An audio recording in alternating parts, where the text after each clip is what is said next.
All right, howdy, welcome back to Windley Mania, the greatest podcast you never heard of, brought to you by the greatest band that you have never heard of, that band being Windley. You have to follow at Windley_band on all the socials to keep up with the world of Windley. Last Friday, that snapping tune that everyone's snapping along to. I don't think people have stopped snapping. It's kind of like it's a worldwide epidemic now. Everyone just hasn't stopped snapping their fingers. Like everywhere you look. Everywhere. You just hear it. Yeah. They can't help it. Yeah, but the bird song, of course, came out. Rave views, all that stuff, and it's thanks for listening if you listen to it. But if you haven't, go listen to it. I'm the captain of the SS, always correct. Andrew Ridner, and with me as well. What you like? Yeah, I have a boat now. Where'd you get your boat license? They just kind of give it to you when you're always correct, and you can name it whatever you want. The SS, always correct. I'm the captain. I'm also the admiral of the perfectly honed instincts, the submarine. With me, as always, is man's best friend. Don't fix, or don't break. What is it? You fix it if it's fixing. You don't need to fix it if it's not broken. That's right. Devin Hopkins. Yeah, that's my nickname. You don't need to fix it if he's not broken, Devin Hopkins. I'm not broken, just bent. Yeah. And no, I'm not bent. I'm just broken. Devin, you sound like shit. Yeah. What's wrong with you? Sinus infection. It's the most wonderful time of the year. I was telling you, I got food poisoned. Yeah, it's Speaking funny, of whole chickens, I got food poisoned. The thing that you love most. Yeah, the thing I love most. Struck food. back. I've never listened. I don't fucking. All right, people always say like the food poisoning thing. It just sounds like I didn't fucking feel like it, so I didn't do it. That's my excuse. Food poisoning. Yeah. It's a real thing. It's a real fucking thing. You get some undercooked. You get a nice. It looks very appealing. A very large piece of fried chicken. And then you're getting into it, and after a little bite, this is a little not right, and you notice it's not properly cooked all the way, and you're fucking vomiting. My shoulders are still sore. I don't know why my shoulders are sore. Were you lunging forward that muscle contractions? Oh, you think so? The action. Yeah. No, but we're not alone here in the storage unit. We have a good friend. You might know him as Drew Bear. You might know him as Reverend Jingle Jangle, but I like to call him Drew Jacobs, that is. Hey, Drew. Thank you for having me here. Absolutely. You've known Drew for a long time. Yeah, we grew up together. We were all boys. Well, he was like an older man when we were boys. We were all boys. I feel like you're misrepresenting our relationship. We knew Drew when he was an older man, and we were young boys, probably like 11 or 12, maybe. Yeah, something like that. 12 or 13. But since the first time I saw you, you were playing with Wicked Gift. You were playing bass, yeah. And I didn't know you at the time. How times have changed. Yeah. I'm still playing bass with Wicked Gift. Yeah. So Drew, you've been around the block in Myrtle Beach for a long time. Not like as a bad thing, but it's not true. Like down on Yopon. Yeah. No. Making my way. Yeah. Downtown. Sell some hole. But everyone likes to listen to you play music. So like, are you from Myrtle Beach? I've lived here since I was 16. Okay. I was born up in the foothills of South Carolina. Okay, the foothills? The old Piedmont. I see. I was born in Cheraw, South Carolina. Oh, I know where that is, yeah. Wow. Birthplace of famous cornetist Dizzy Gillespie. Jimi Hendrix did not play cornet. I was about to say famous cornetist Jimi Hendrix. I have no idea why. Jizzy Hendrix? Dizzy Gillespie. Jizzy Gillespie. Yeah. There's a statue of him downtown. Really? But I've lived in Horry County since I was 16. Okay. And been playing shows just about as long. What was the scene like in Myrtle Beach that made you want to start playing shows like at that time when you got here? Well, funny enough, I thought that punk rock was stupid. Thought, who could possibly love such a filthy art form? You're right. I was listening to like degenerate people as you. I was listening to classic rock, Rush and Boston and shit, which I still enjoy. Great. But like going to a live show on Seaboard Street at the famed Lazy Eye recording studio, record store, and venue. And the first show I think I ever saw was Eddie's band, Dead Center. Okay. Actually, the first band I saw was a hardcore band from Boston called Feasel. Feasel. And then Dead Center was like headlining. What was your reaction to it? Since, you know, when in Chirac, I don't imagine there was a punk rock scene. So Hell no. There's a decent marching band.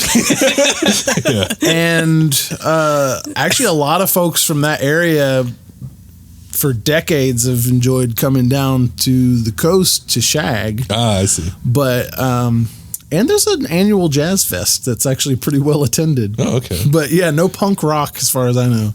So what was like your reaction to it? Jaw on the floor.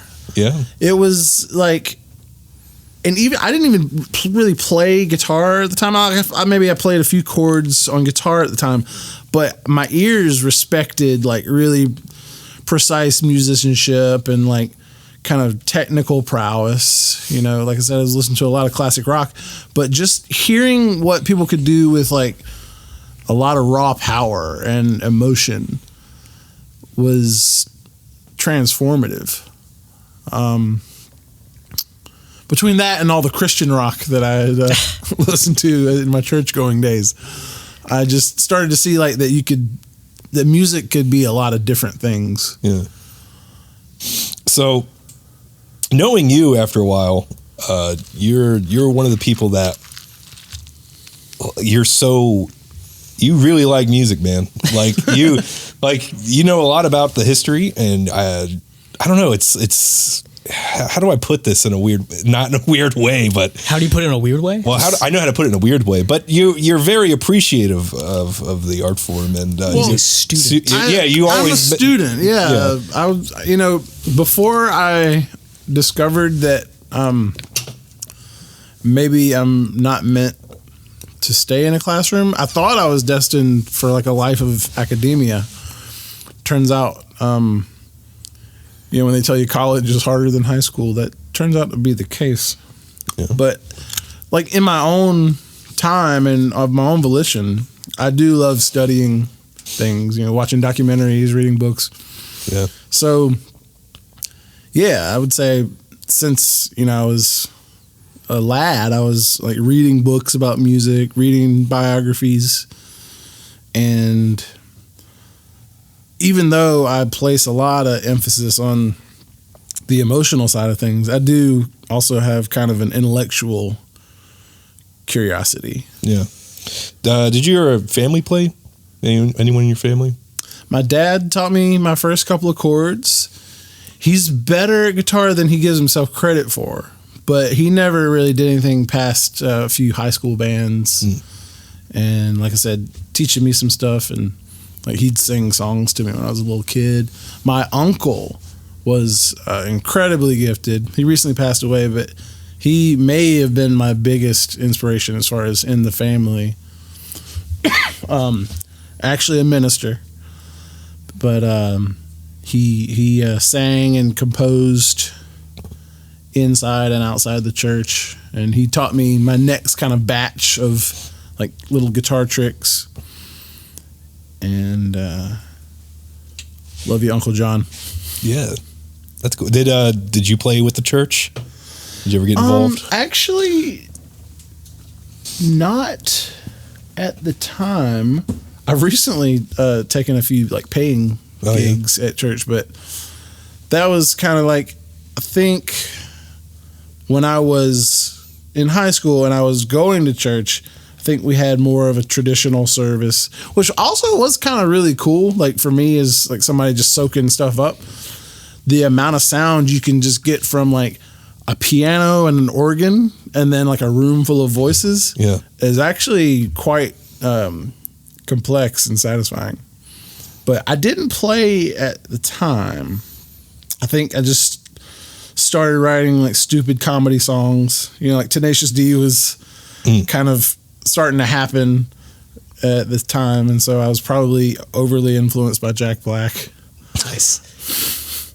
Yeah, look how that turns out. You still have any of those songs in your back catalog that we can pull out? I don't think any of them were worth keeping, but there were some good titles. Drew Tells the Truth. It's good. The Truth. The song that I wrote, which actually maybe is worth resurrecting. This is the song that I wrote. The words to this song. The words and the music were written by me. I wrote the words to this song.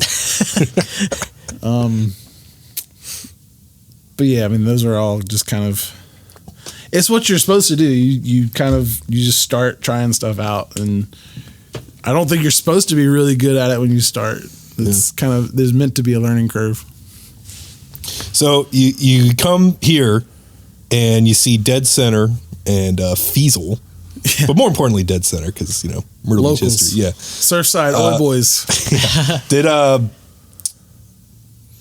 Did you want to like participate immediately, or was there like you just want to like keep going to these things? Great story. So this was, if I didn't say, this is Michael Wood's club. I think it was his first club. He ended up running a few different spots, but the Lazy Eye, I believe, was his first venue. I didn't realize until actually pretty recently on Seth Scalaro's authority that the Slobs' first show happened to be coincident with the night of my very first performance, which was kind of strange half-baked performance art piece. I think I brought like bags full of trash and dumped them onto the floor. Was there a guitar nearby? I think I put a guitar next to an amp with some feedback and then swept the trash back up. And I could have sworn nobody knew what I was doing. It was like a stealth set. It was like a flash mob. Reminds me of Rowan Atkinson. Like Mr. Bean. Yeah. Well, go on. The same night the Slobs were also on this show? It was the very first Slobs show. Okay. I didn't realize this until later.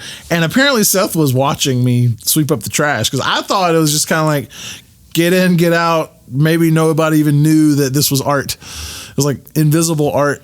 And then Seth was like, no, motherfucker, you played your first show the same night as the Slobs. What compelled you to do that? Well, I didn't really have any songs. So you booked yourself on the show regardless and then dumped trash? Well, that's what you do. You book the show. DIY till I die. That was, I mean, like, for real. Like, BYOT. Man. As much as I think I've grown and become like a quote-unquote songwriter, you book the gig first, whether you've got the product or not.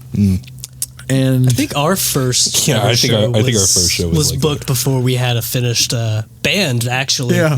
So sometimes, I mean, to this day, that's sometimes how you get shit done is just by like you have booking, to be here at this date at this time. You have to do something. Yeah, create a deadline for yourself. So, okay, I can respect that, and that's what you came up with, which I also Sweeping respect. Up trash. Yeah. I'm sure there was like a concept behind it. Yeah, I mean, like, do you have like a particular intention, or are all interpretations valid of the trash picking up? What is it? What's it called? The Lost Artur. That's probably not even close. There's a school of thought that as soon as you share something with the world, that you lose all authority over that's okay. Interpretation. I mean, it's the age-old question. Sure, I can have an intent, but you have the right to ignore my intent. Yeah.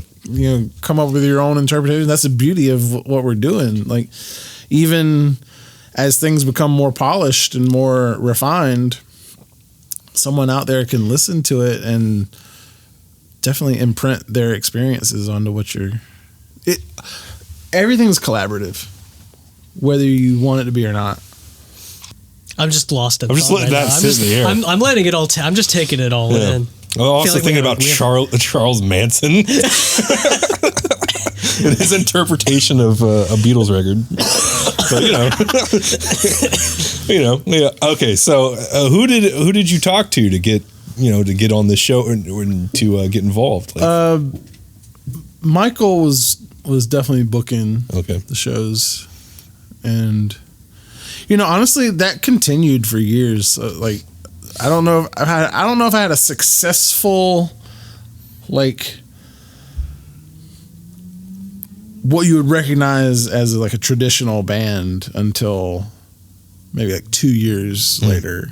And are we doing like just like the history of I was just gonna go through your lore pretty much, yeah. See what happens. Well, so okay, let's just get right the fuck into it. I had a band called the Wicked Awesomes that when you got this was in Myrtle Beach. Basically, yeah, an old school chap from Sumter. Were you doing more stuff by yourself before that, or maybe I don't know. I think we got into the Wicked Awesomes pretty early, and a schoolmate from I lived in Sumter before I moved here, and this guy followed me up to the beach, and we started writing songs, and our relationship has soured since then, but I will always be proud of the songs we wrote. Only problem was we really never had a successful lineup because it was just kind of hard to rally people around this guy and the songs we wrote, because he was just kind of, his idea of making music was like baked in with like being controversial and being a provocateur, and we weren't that good. We weren't good enough to be on like some fucking with you levels of like head games. So it was always just this frustrating situation of like having what I thought were some really good songs and no way to really play them out because we couldn't get people to work with Jimmy. I can say his name. Redacted. Sure. But that project kind of went on off and on for years, but like on a hiatus, my girlfriend at the time, who was to become my wife, we started a separate group called the Jade Amulet, and we made a single with Brian McKenzie. Well, I don't even know if you would call it a single. It was on the one of the Lazy Eye compilations. Oh, well, so you recorded a song. We recorded a song. Yeah. To go on a comp. A single song. So and therefore a single. On the strength of that song, a mutual friend kind of like cobbled together some musicians that was to become like the full band version of the Jade Amulet. That was Cloud Hoppin'. Oh, the song. Okay. Oh. And we play that song now. My ex-wife and I wrote that song when we were like 19. Oh. And we made an EP. It was I wasn't super happy with it. My voice was kind of shot from being sick, and we had limited studio time. But it exists somewhere out there. I gotta find it. We'll have to dig for it. Yeah. Because if you could find that Cloud Hoppin' version on YouTube. Oh yeah, that Cloud Hoppin's on. Oh, with the drum machine. Sure. Is it a drum machine? I'm pretty. There's a version of Cloud Hoppin' on YouTube that's like a picture of you, and what sounds like a studio-ish version. I don't know if it's a live thing, but it sounds pretty clean. So I imagine it's what you're talking about. Sorry. Yeah, that was. I'm dying over here. Yeah, that was what we recorded that with Brian McKenzie at the Lazy Eye Studio. Yeah, I love Cloud Hoppin', by the way. Thank you. That's like one of the great. Like, to me, I guess it's just been around in our lives so long. Well, I mean, it's been around in your life longer, obviously, but like, it's like the one of the great American novels in a way. Like, it's like a classic song, great structure. Yeah. And good chorus, the chant. Yeah, man, I've seen people chant along to it too, and it's very cool. Yeah. So one thing that I've always been like proud of / defensive of is that while I very much believe in like the DIY ethic, I'm also like just a big fan of like catchy music and like kind of what I would call pop music, whether it's dance music or rock and roll. Like I tend to be drawn to like hooks and you know, earworms. And so I was very proud that even early on I was able to come up with something that resonated, and I am very proud of that. So I think I've gotten better at like, you know, writing songs in an intentional way, you know, like as cheesy as it might sound, like songcraft for lack of a better term. But even back then when we didn't know what the hell we were doing, I thought we came up with a good tune, and I'm still proud of that song. What's the newest song in the set right now? In Electric Pleasures set? Probably It's Hard to Get By in the City. Oh, yeah. That's a cool That one. might be the most recent one. How did you describe the drum part when you were telling Connor? Like the doon, doon, doon. Like, you said fucking you picked a different song and I'm blanking on it right Be now. My Baby. Yeah, Be Yeah. My Baby, yeah. That's what it is. Famed opening strains of Mean Streets and Dirty Dancing. Yeah. Two of my favorite films. Yeah, that song's a lot of fun. And that's another thing too. Like I guess we're jumping around, but the way I write, oftentimes I describe it as strip mining AM radio of the 60s. Like I'll just have ideas of records I really liked, and I'll just kind of, not that I'm the first person ever to do that, because I think that's how you write songs, you know, to an extent, but I guess I'm exceptionally brazen about it. So I will definitely say like, okay, so in my mind, this song has this feel from this. Yeah. You know. I tell, like when I tell people about Electric Pleasure, I'm like, yeah, it's kind of like just like, you know, old 60s, 70s garage rock. Yeah. I feel like that kind of hits it. That's like, I know your tastes go beyond this, but like I do associate you more so with Motown and garage rock. Yeah. Obviously because of what we've, you know, seen and the time we've known you, what we're playing now, and then the other band I guess we'll get to at some point. But when was that always like stuff you enjoyed, or did you get into that later? Yeah. So I was in high school, and I was like the kid who was always listening to Motown. Yeah. So like, you know, it'd be 1997, 98, and like I knew, you know, I was vaguely aware of what was going on in music, like contemporary, but I just loved old shit, you know, whether it was from like family exposing me to those records, or, you know, movie soundtracks. Like, you know, we traffic in nostalgia. Like pop culture to this day is largely about the past. So in a way it was no different, but I was just like especially into the 60s. And a lot of times when people say that, when they're like, oh, so-and-so was into the 60s, they mean like kind of druggy, psychedelic, you know. Which is, I can go on a whole, that's in relation with like Charles Manson, where it's like that era wasn't even that long. I mean, the fucking Sharon Tate murders and Woodstock happened like in the same week. So it was like the 60s and then the end of the 60s, but like in that culture all at the same time. But like the begin, like all of it, a lot of it's just like that pop music, like the Kinks and stuff. Yeah, like when people say the 60s, they're thinking about, like you said, like maybe a 6-month period in time. Yeah. But to me, and I think to a lot of people my age who are like kind of like vintagists, would say actually it's like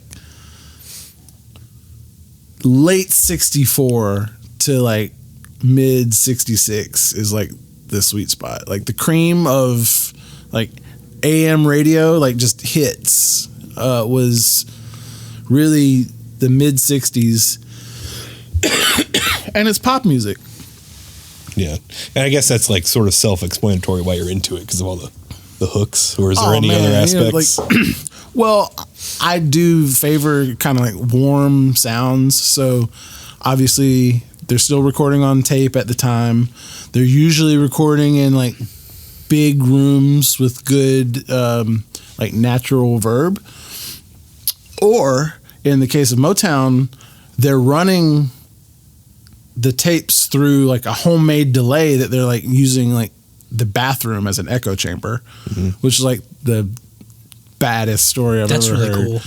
I didn't know that. Yeah, actually, if you're into like studying music history, the recording technology in Detroit was like this really kind of basic equipment, but they were really innovative in their technique.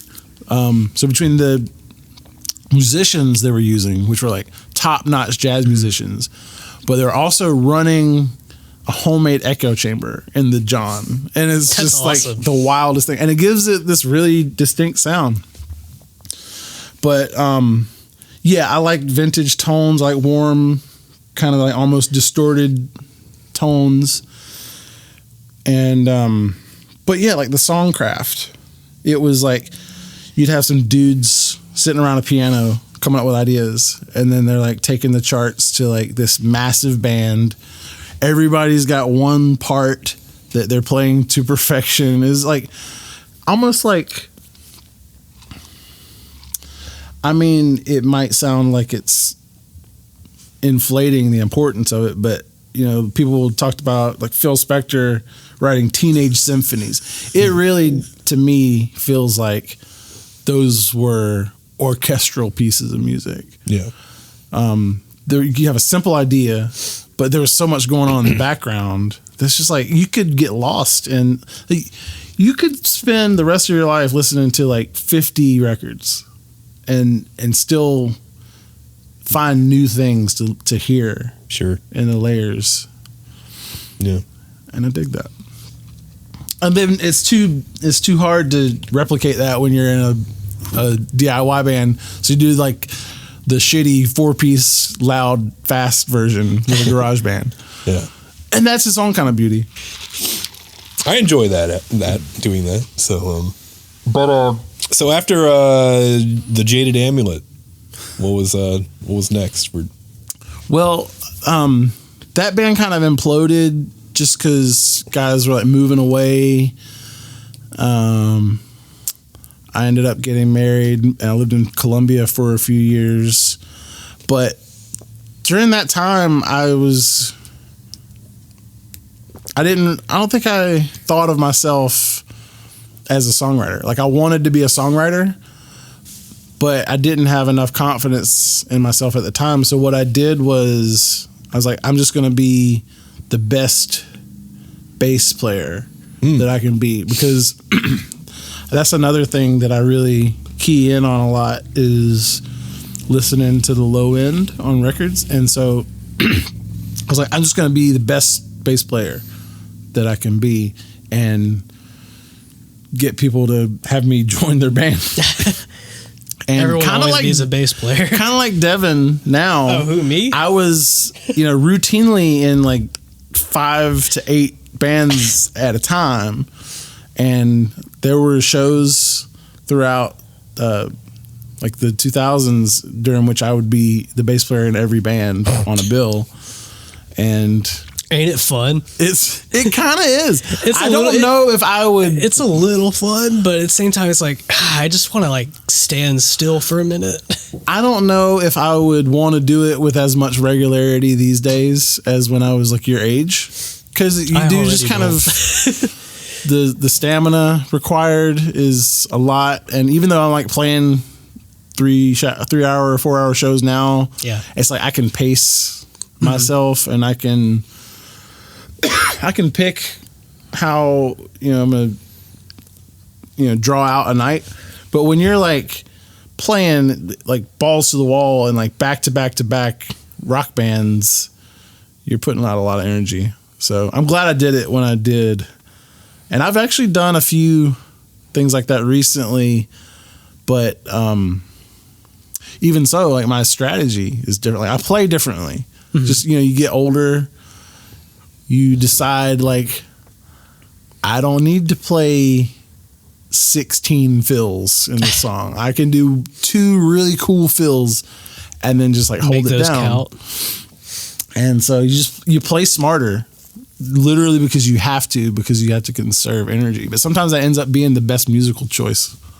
Who's your big bass playing like influence? Like, who's your favorite bass players? I tell people this all the time in front of these guys, and I think they usually assume I'm blowing smoke up their ass, but I'm sincere.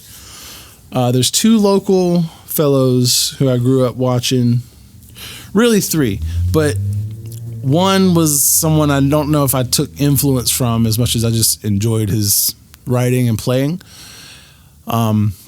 So Zach Williams from the Beat Holes, and tons of other bands. I don't know that I play like Zach, but he was so good and like melodic that I guess inherently there would have to be some influence because I do play up the neck a lot. But stylistically, the 2 guys that I knew personally that I took a lot of inspiration from were AJ Round. Yeah. He's really good.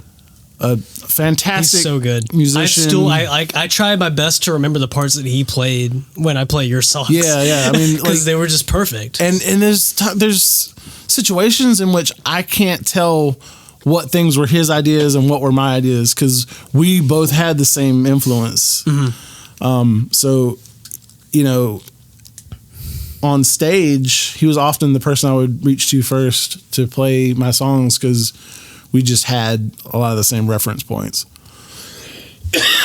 But also Chip Harrelson.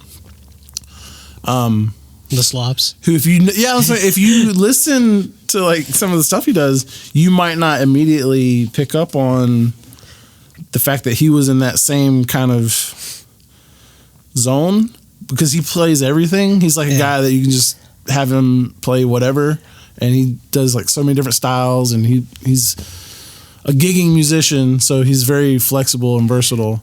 But I think if you knew him for long enough, you'd know his bread and butter was that kind of soul, you know, James Jamerson and Paul McCartney, and all affiliated, you know, again, like big mid 60s on through into like, you know, in the 70s, stuff like Badfinger, or even like Elton John's bass players were always like super melodic and tasteful, and all that kind of old school stuff between AJ and Chip were like guys that I was paying attention to, and then also listening to the same records they were listening to. Very cool. That's pretty interesting. I guess it's like cool to have, like, you know, like when you're local and just you see those guys enough, you can pick up. Yeah, and you can ask them questions. Yeah, you're right there with them. Like, how do you do that? Play, pretty regularly. I don't know how much either of them would have verbally ever told me. Well, stuff, you know, you could have asked but questions. But I would watch, you know, and it's sometimes like just simple technical things, like, and I don't know if it's just because like I'm seeing you play my songs a lot, Devin, but like you do the same kind of little pops of you got like your arpeggio of a chord, but then there's also like the sixth above the fifth, and what it ends up being is just the pentatonic scale. But when you tell someone like, oh, do a pentatonic run, maybe they're kind of wanking it, whereas really you still need to be thinking about the song and like the chords. But then, like, the kind of melodic deviations you do end up being, like, extensions of the triad. See, I do the shit that I do with very little, like, knowledge of what the fuck I'm doing. I just know what frets are going to sound cool if I go there. Well, that's kind of bullshit. I think you at least know, like, I have a slight how grasp. to spell out a chord. Yeah, I have a slight grasp. And then, you know, if you know how to spell out the chord, then you can extend out past that, and then you can also kind of like pick up melodies and interpolate those. So whether you're doing it in like a studious way or if it's more instinctive, it's still like musical, which should be like the number one rule. How do you make music? That means a lot to hear that from you. I appreciate that. I'm very proud of you. I'm proud of you. I'm going to cry on the podcast. Yeah, bass players. Yeah, you know. Well, Andrew's over here like, take him or leave him. Someone's got to love us. So if it's not going to be anyone else in the world, then at least we have to love each other. We have to keep each other. No, I love bass play. Devin knows. I like bass playing. You said it was What did you say? What did you say on the last? I don't like to play bass. Everyone listening, go to the last episode from last week and hear what Andrew had to say about bass playing at the top of the show. I don't like playing bass. However, I have a deep appreciation for it. Not as much as my appreciation for drummers, but I do. I love the bass playing when it's Drew done. plays drums too. Yeah. Well, I like watching. I like watching Drew play bass. Yeah, I like watching him play bass. Yeah. Or anything really. And when you're getting down to it, I tell people this and they think I'm bullshitting. Most days when you ask me what's my favorite thing to do in music, it's actually playing bass. And it's not what it should be, which is singing and writing songs. Because, that's kind of like, I think, what you're supposed to want to do. And I do that with intention, but I fucking love playing bass. It's so fun. It's like before I could play an instrument, I danced all the time. Like I was just like, I'm MTV generation, music videos would come on and I would just dance along, whether it be to like pop music or even, like glam rock. I just love dancing. And you learn, if you're paying enough attention, that is driven, that comes out of the drums and the bass. So I think at some point I just learned, or I decided I wanted to learn how to play Under the Boardwalk by the Drifters. And I think that's why I got a bass. Interesting. So I forgot where we were, like historically. I stole it and asked him who his favorite bass player was. Well, I played bass with Wicked Gift. Yeah, okay, Wicked Gift. That's a Something About Vampires and Sluts. Uh-huh. I was like the replacement bass player and did lots of shows with them over the kind of, I guess, back half of when they were like active. I played bass in this band called Camazot's End, which was really cool, like weird punk gospel indie rock. What the hell? There's actually should be on streaming though. We made one CD. It's Camazot's, as in like in A Wrinkle in Time. Okay. End, like the end of. That's a book, by the way.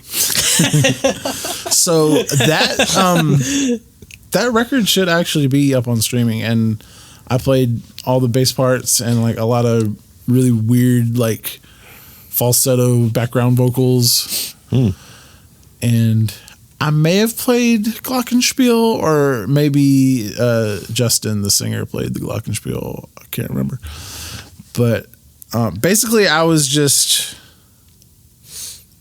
to the extent that you can be a mercenary when there's no money involved, I was just playing bass in as many bands as possible.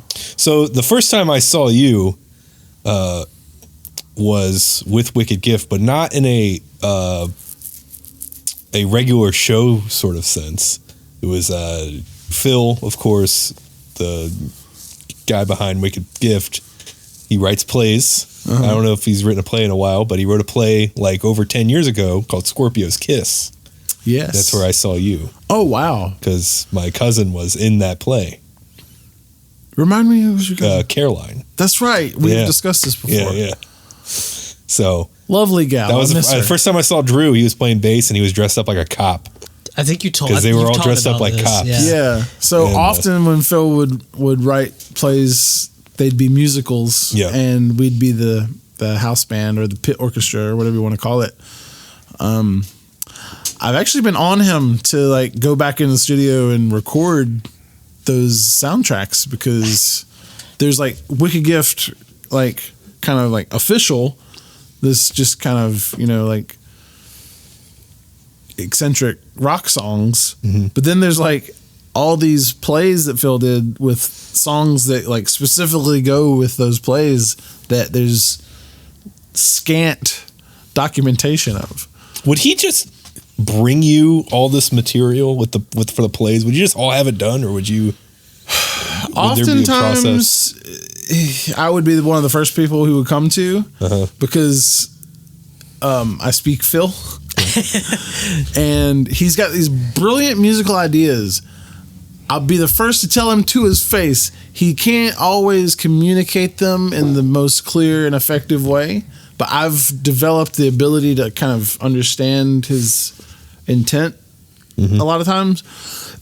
And maybe even I color it a little bit by virtue of just being one of the first people he shows. But essentially the ideas all come from Phil. And then he'll kind of show them to me. And then maybe bring in the other members of the band. And I'll like say... So I think this is because there's gonna be a lot of really interesting syncopations and like complex like stacks of chords that are not like kind of just basic rock songs. I've only had one conversation with the guy, and I just know him because I've been watching him play for the past decade. Right. But like as a outsider, it's like that guy has like so many fucking ideas. Like he's just like. And it's always complicated as all get out. I don't know how he gets it done. But I love the final product. Yeah, I'm always like a big fan of I don't know how he gets shit done. Right, but he's very driven to get it out there. We're actually about to start tracking with Brian McKenzie again. Another album? A new Wicked Gift album.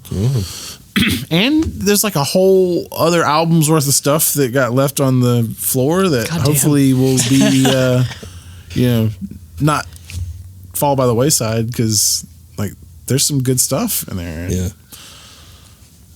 But, I'm proud to be part of that project as well.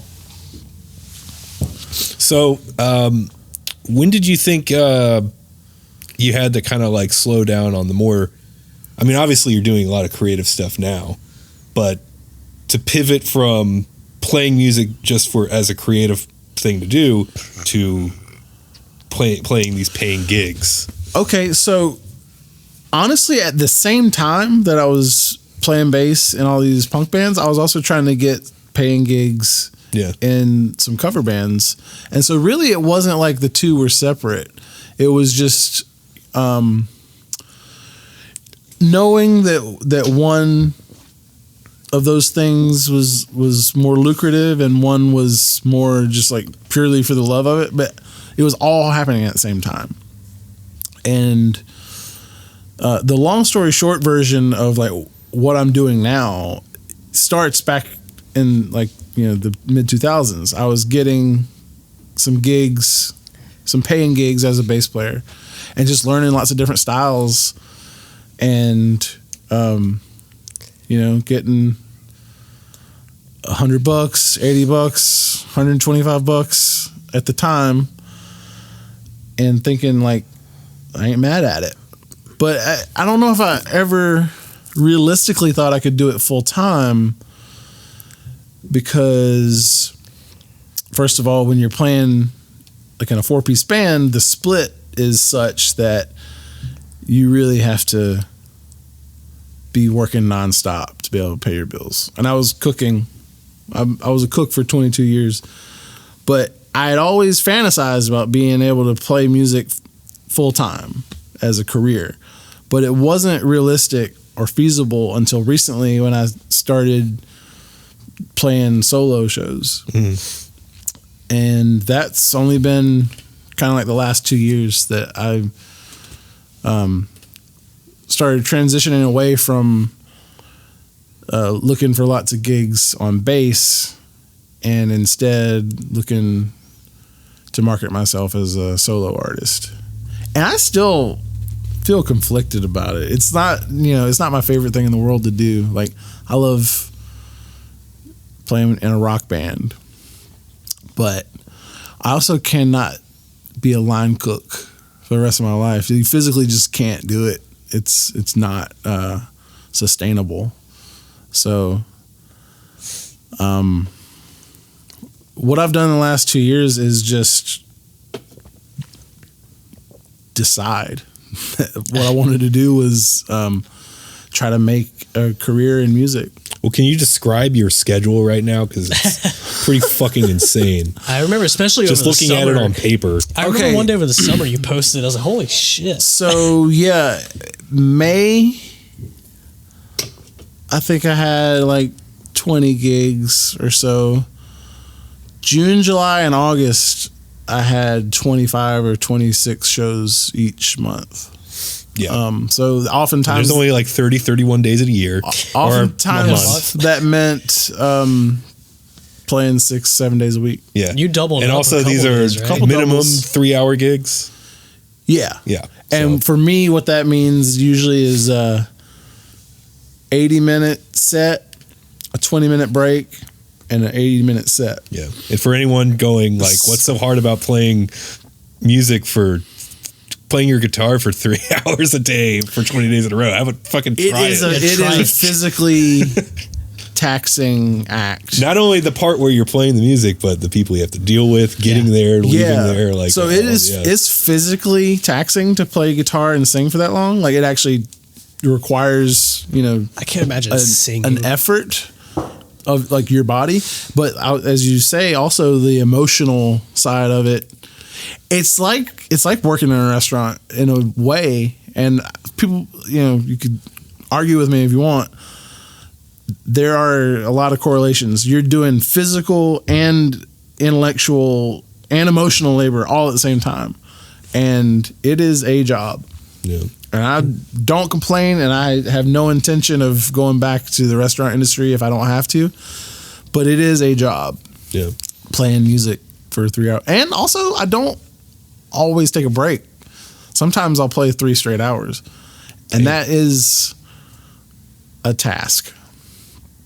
But like I said, I would not trade it in for going back to restaurants unless it was like, an economic necessity. Was there any other projects I was missing?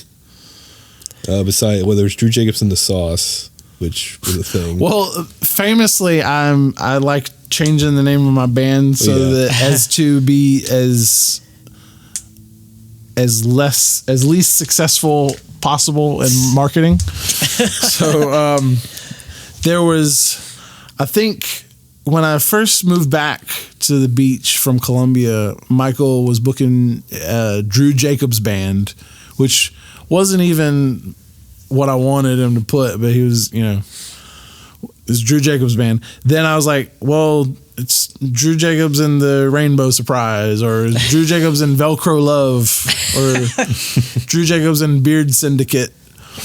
And at some point, I think Battle of the Bands at Soundhole. I think I heard this story. I don't know if you know the whole story. I don't even know if Ryan knows the whole story.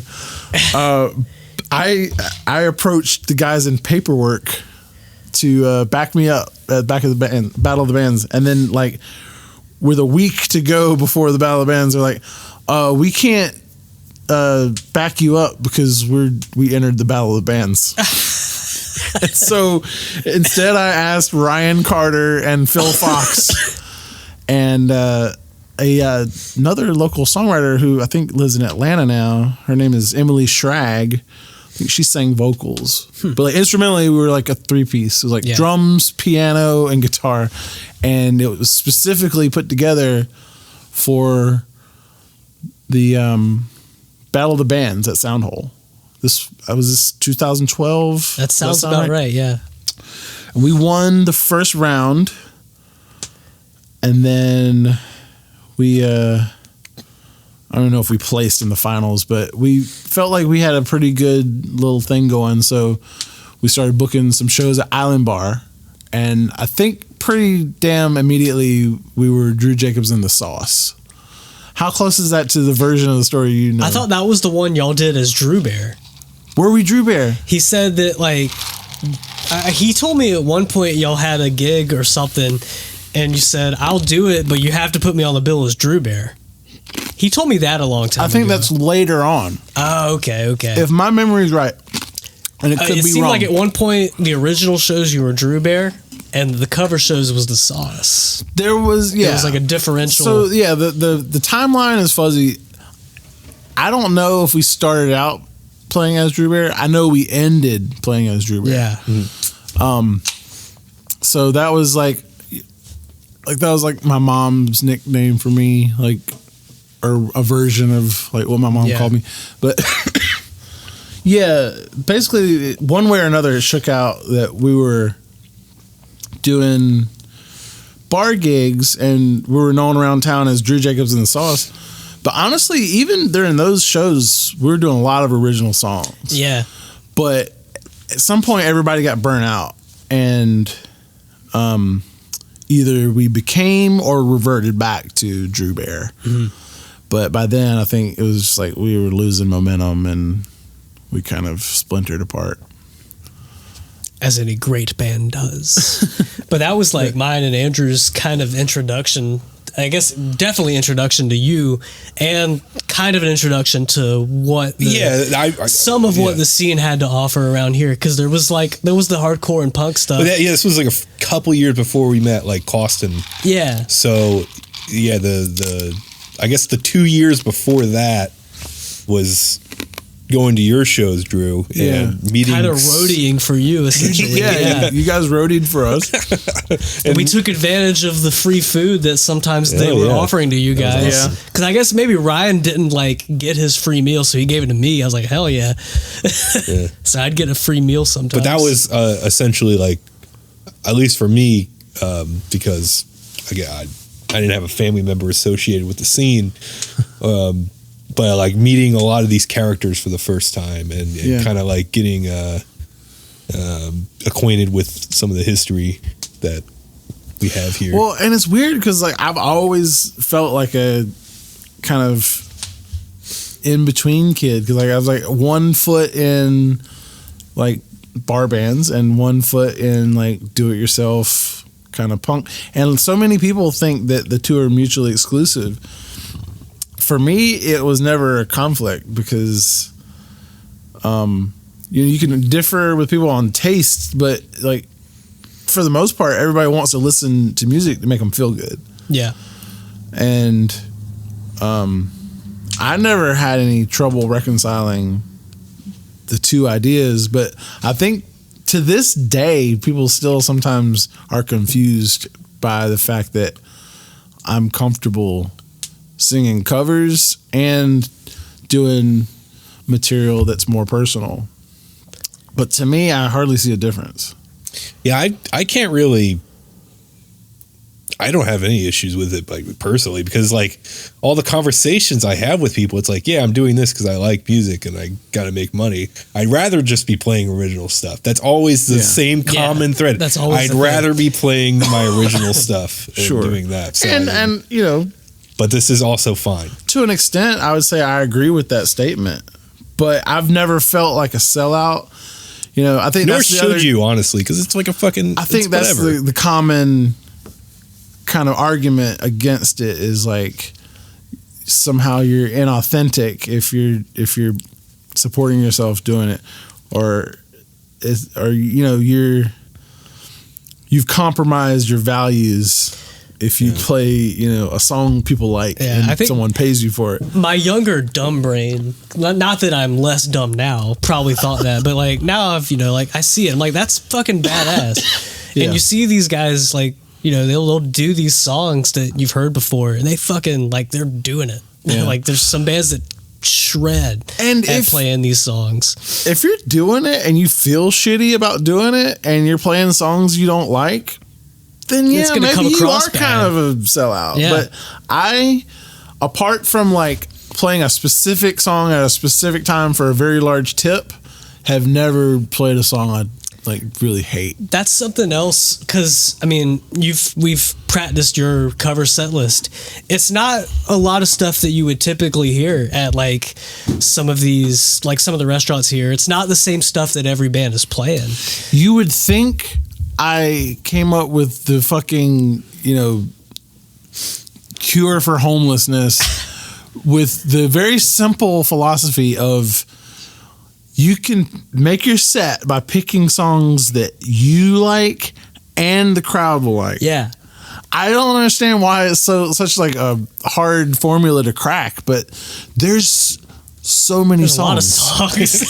Think about so many songs. Start right now. Try to count all the songs. Oh, There's lots of songs. Don't fear the Reaper. There's Let It Be. Let it be. It's insane to me to think that you can only put your cover set together out of like the same 20 songs that they were playing, 30 years ago, 50 years ago. Yeah. So many fucking songs. Yeah. And to the point that sometimes I'll start doing those like cliche songs just because I'm bored of like how many times can I like pick a like genius song of like, hey, you don't hear everybody doing this. Yeah. And I really like this. And I can see that person out there and they really like this. And then you just get bored and you're like, well, could I make Margaritaville a banger? Oh yeah, we could. And then we should actually. And then you're backing into this like perverse like, I wonder if people are doing this just because they're trying to fuck with people. And like I find myself doing songs I never thought I'd do, like Watchtower. And just because I'm like, there's always the guy. Well, why was I such a fucking asshole about this song? Why did I always think to myself, oh, I would never play this song? And then you start to just examine your own like prejudices. Yeah. And then you're like, maybe too like my detriment. Now I've got like too many songs. There's always a guy also that's gonna yell the same shit. Like there's always the Freebird guy. There's always like the guys, play some AC/DC. And it's like, all right, I fucking will. If you're out there, if you're listening to this podcast and you come to my show, I will play Freebird for you, but it costs $50. Actually, with inflation, maybe now it's $100. It's a long, party or set. That was another thing that Ryan told me about a long time ago. You guys were gonna have a menu of covers that everyone always yelled at you guys, and like with prices, like it was gonna be Margaritaville, Freebird, and he told me about a time you guys played Freebird, but you didn't stop. Like you guys kept going. Oh, we did that at the health food store. We did a gig at Bay Naturals. It was Bay Naturals, and I think there's like one person watching this, so we're like, fuck it, let's play Freebird. Fuck it up. But yeah, I mean, there are still songs that are like, why would you even bother asking me to play that? It's so, you as a person in the crowd are so unoriginal for like, think of something cooler. And sometimes I'll get like cool requests and I'll be impressed and I'll either I'll try it and I'll be like, oh, that was cool. Maybe I'll even add that in my regular set. Or it'll be like, shit, that's a really good request, but I don't even think I could approach that song. But more often than not, it's really disappointing how uncreative people are with their requests. But also, at the end of the day,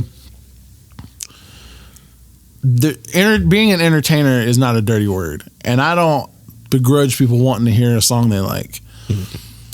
But when I'm left to my own devices and I'm picking like a song or a set list free of requests, my goal is to come up with something that's mutually appreciated by me and the people in the crowd, and something that they haven't thought of. And circling back around, the whole Drew Jacobs and the Sauce experiment was, could we pick a night's worth of songs that people know, but isn't something you hear other bands doing? Exactly. And I remember that set like pretty well. And I was like, these are like some fucking awesome songs and that you don't always hear. Songs out there, and you don't have to play the same, Dirty 30. Yeah. That, is oftentimes just the easiest way to get a paycheck, and is lazy to, And guess what? I do play fucking You Don't Know How It Feels by Tom Petty. This is a great song. But if your whole personality is You Don't Know How It Feels by Tom Petty, then you are being lazy. So I'll also play like You Got Lucky or You're So Bad. Yeah. Or even like every now and then I'll do A Face in the Crowd, which is like not the greatest song to do solo, because like there's a lot of really cool like orchestration on that, and it's a really simple chord progression. But it's just a fucking beautiful song, and there's so many great Tom Petty songs that. Do I play Free Fallin'? You bet your fucking ass I play Free Fallin'. You know why? It's a great song. Yeah. But also, I'll play, I Need to Know, which is like, if you're a real 104.1 head, I Need to Know. But that's not like something you hear every like bar musician playing. Yeah. I just want to have a good time. Exactly. I've only requested one song ever. I was on a cruise. I was like 11, and there was a piano bar. Captain and Tennille. And no, right. But it was me and my stepdad, and the guy was playing it was like a piano bar, so the guy was playing like covers or whatever. And my stepdad handed me a fucking $5 bill, and he was like, "Go ask him to play Candle in the Wind." I was like, okay, so Candle in the Wind. Did he play it? Yeah, he did. Nice. Very good. I remember we did that one cover show, the pop punk night at the Tin Roof. Someone was on my side of the stage. He said, "You guys know any Imagine Dragons?" I looked at him. I was like, "What? No!" I drank a lot that night because they said, "Yeah, it's open bar." So Rock is dead. Huh? By the way, Rock is dead. Rock is dead. Yeah. You make your own sauce too, by the way. He right? does. Drew It's Jacobs very and the good. sauce. I've been using it a lot. Like, what kind of sauce? What is it exactly? It's the sauce. So I could describe it two different ways, and both are maybe fairly accurate, but the easiest way to describe it is kind of like got a sriracha consistency, which is to say it's not hot sauce that is like thin and vinegary like your Texas Pete or even your Cholula. It's actually like pulp. It's like a paste. Yeah, it's like a thick, viscous sauce. Yeah. So in Southeast Asian cuisine, you'll see this kind of sauce, but I think my version is closer to a certain type of like pureed Mexican salsa. Mm-hmm. My base recipe is hot peppers, onions, and garlic, simmered together, strained, pureed, and then seasoned with. You're giving out this recipe for free. It's open source. Okay. Listen, my recipe is open source because it's kind of a caustic process. So I encourage people to make hot sauce because it's a fun project. But I think the reason that I do well with it is people like it, but they aren't necessarily going to want to make it themselves because like the fumes are really noxious, and you can burn yourself even when like protective, like precautionary measures, you can get burns. So unless you're just like really into like specific type of cooking projects, it's not like my business is going to be running into the ground. So yeah, my recipe is open source. It's peppers, onions, garlic, coarse kosher salt, and white vinegar. And I've kind of honed in on like proportions that I like. And my new thing is marketing the fact that I'm working towards using exclusively garden grown product. My dad and my uncle have been growing peppers for me the last year or so. And so that kind of sets it apart, the fact that it's like fresh, you know. I could, it's very, very good. I can firsthand, very good sauce. Thank you very much. It's also called Electric Pleasure. Oh, it's tied in, you know, I'm not a capitalist, but I recognize the need for branding in everyone's personal space. So the band is called Electric Pleasure, and the brand is called Electric Pleasure. Yeah. So I do have to ask you. It's like a vibrator. I do. Yeah. I get the joke, all but why? So you're doing your gigging stuff, obviously. What made you? Obviously you wanted to keep playing your original stuff, but why'd you go to Devin and Connor? This is what I'm asking. Well, as you know, I had a brief stint in Windley. Oh, yeah. You did. Oh my God. Yeah, I should have mentioned guitarist. that. Yeah, you did. Last hired, first fired. Well, you were fired. Hold on. No, it was like It was before pandemic. COVID. Yeah, And you got real busy. I was in the band before COVID. To be honest, I was like, I'm not meeting up with people during the pandemic. You know, I just started dating someone, and like she had kids. It's like, it's probably best that I don't continue leaving the house. We shut down during COVID too, I think, because we were like, well, I think you guys kept jamming for a little while, and then I was just like, I don't think I can keep coming to practice. Once we realized there wasn't going to be any shows, we just kind of folded. We were like, fuck this. But I mean, specifically, if I'm being honest, I think this was Connor's idea.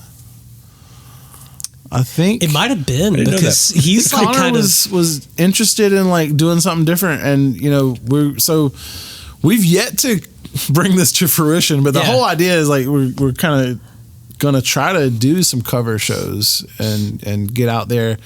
But I think the idea came from Connor. Yeah, because he was just wanting to like get in the mix. And his dad plays guitar in Grocery Store Gentlemen. So those guys are fucking sick, by the way. Yeah, very good local band that plays covers. But yeah, I think Connor was spearheading the idea, and then just the fact that literally we're all involved in so many projects, we haven't booked out any bar shows yet. But in the interest of time, I think we were able to discover that we could put together this is what our second show is going to be. Yeah. Putting together that already happened this past Saturday. Yeah, and it awesome. fucking rocked. We were so good. Yeah, so many people there. Thanks again for having participated in this show with us. It was such a great time. Everyone had a good time. Devin again. We were the best band. $300 for no reason. Oh, you know me. I'm just a good friend. Yeah. Anyways. But as we were like able to get together here and there, it seemed like the quickest way we get on stage together was ironically putting together an original set. Yeah. And which I would like to still get these cover shows going too. Yes. I've been looking forward to it, but like you said, we've all been fucking busy as shit, especially you. You play like a million shows this summer. I haven't counted it up, but I think 2023 was somewhere approaching 200 shows. Goddamn. Excuse me. Jesus Christ. And some of those were like original shows. Some of those were like special shows, or you did a pop up. Going back to my roots, playing bass. Like I've definitely played some bass this year. You did a pop up at an open mic not too long ago either. Also. Yeah. Oh, that was so much fun. Yeah. The Fresh Brewed open mic every Thursday, by the way. Sometimes I'm there.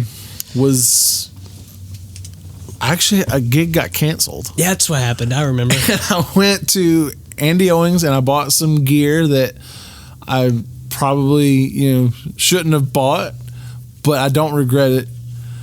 And then the next thing on my mind was I want to go play some songs, so I went to Fresh Brewed and did some tunes to very warm response, and jammed with I forgot that guy's name. Oh fuck! The dude Smack of the Cajon. Oh, I saw a video. Apologize so hard. I forgot that guy's name. I don't think he's a listener. So. I don't think he might be. I don't know. He plays with Kai and Allie. Jefferson, Jethro, that's Jefferson. Joshua. Right? He was wearing overalls. Anyway, Bobby. Bob. Thanks for playing. That was so much fun. That was a fun night because I played that night too. It was cool.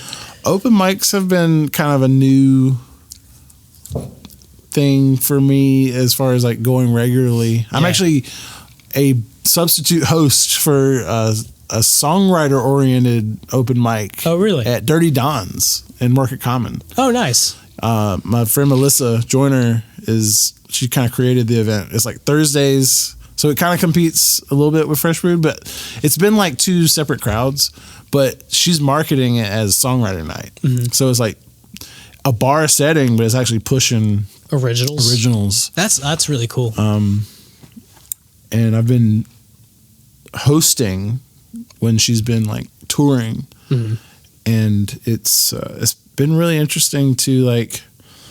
I haven't stuck with my pledge of doing different material each week, but it's made me kind of stretch out and play some songs that maybe aren't in regular rotation. Because I still play originals at my 3-hour gigs, but it's forced me to go deeper into my bag and play songs that maybe don't often get brought out. Because I've kind of like, again, I'm still thinking of myself as an entertainer, and I think I've got some songs that are catchy that work, and they unfortunately end up like floating toward the top. So like, there's songs that I play more often of mine, but the songwriter nights have let me kind of force myself to be like, all right, I'm gonna try to play different songs each week, and it's been good to stretch out that way. That's very cool. So what else do you want to accomplish, Drew? Jesus fucking Christ. Well, you can mute it. Let me ask that again. I mean, good God. All right, good. What else do you want to accomplish there, Drew? Well, What's next? Working on some recording projects. I'm actually tracking stuff with Jose right now on a few tunes. If I was forced to describe it, I'd say it's like some of the more indie rock stuff in my songbook, and we're doing that at his home studio. But parallel to that, I'm also doing a record that's gonna have more like a live analog feel with Ed Dennis up at Atlantic Coast Recording in North Myrtle Beach, and those are gonna be what I call like my honky tonkin' songs, you know, like Freddie Speakeasy and Clean Living, like some of those that have a little bit more of like a bar room feel, like kind of rock and roll, bouncy shit. Gonna do a record with Ed in that vein, and then Jose and I are kind of like building up tracks that's gonna be more in what I would describe as like kind of like Spoon. Oh wow! Meets interesting. I don't know, Alabama Shakes.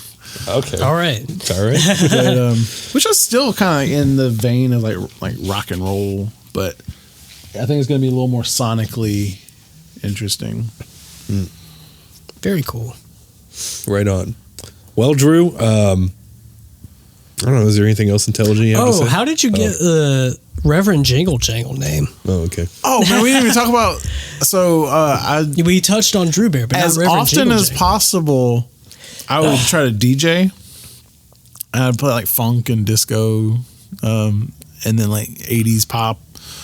And I think that was my DJ handle.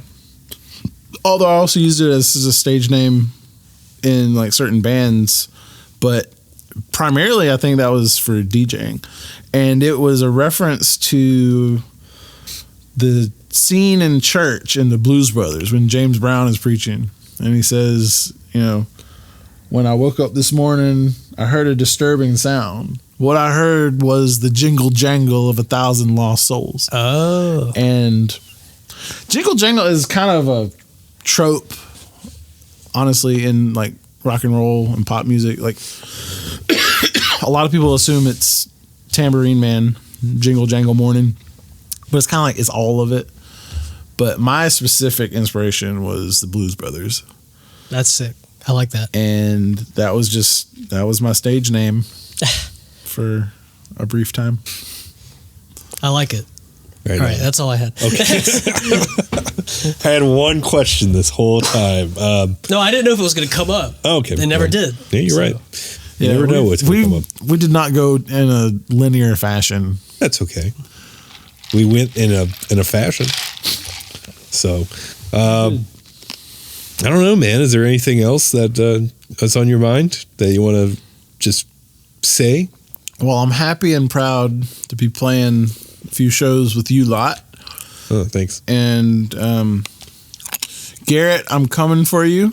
He is definitely not a listener. We've talked so much shit on the show about I've often thought about maybe that's not why coming he's not, to your maybe that's why he's not show texting us. with the championship belt in my hand and saying, He hasn't defended it. Yeah, he hasn't defended that in a minute. "You, sir, are on notice. I'm stealing your band."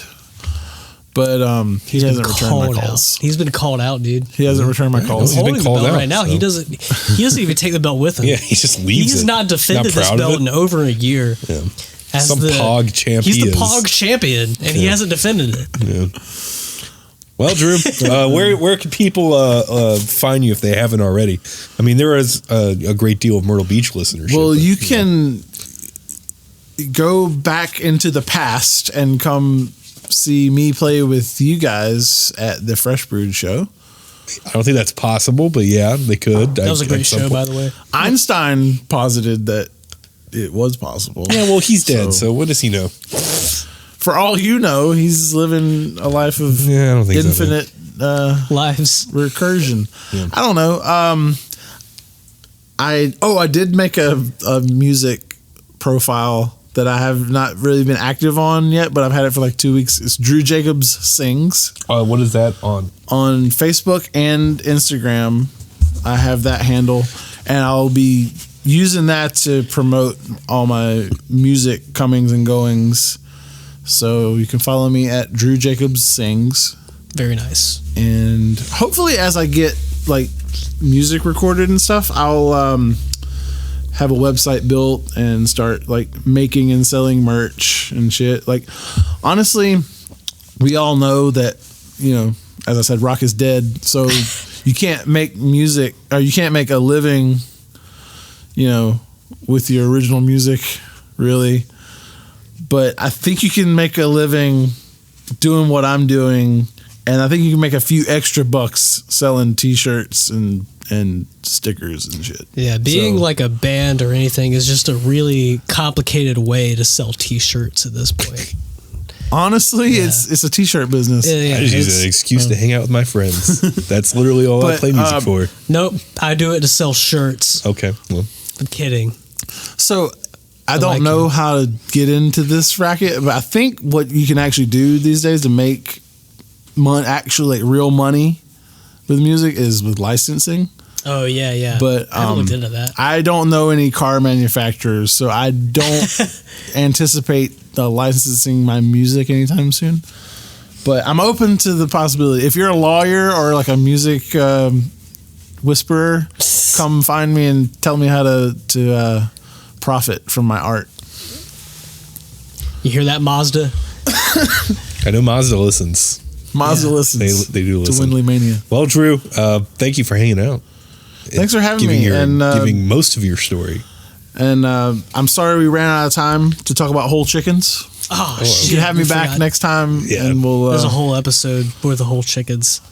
I'm a big advocate for cooking with whole birds. Yeah, not half of one, not a fourth of one, not even a third of one, That would be really but a difficult. whole one. All right.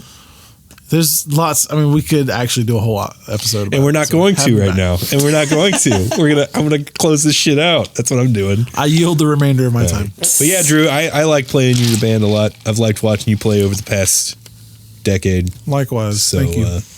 thanks for coming into our storage unit and letting me play guitar in your band.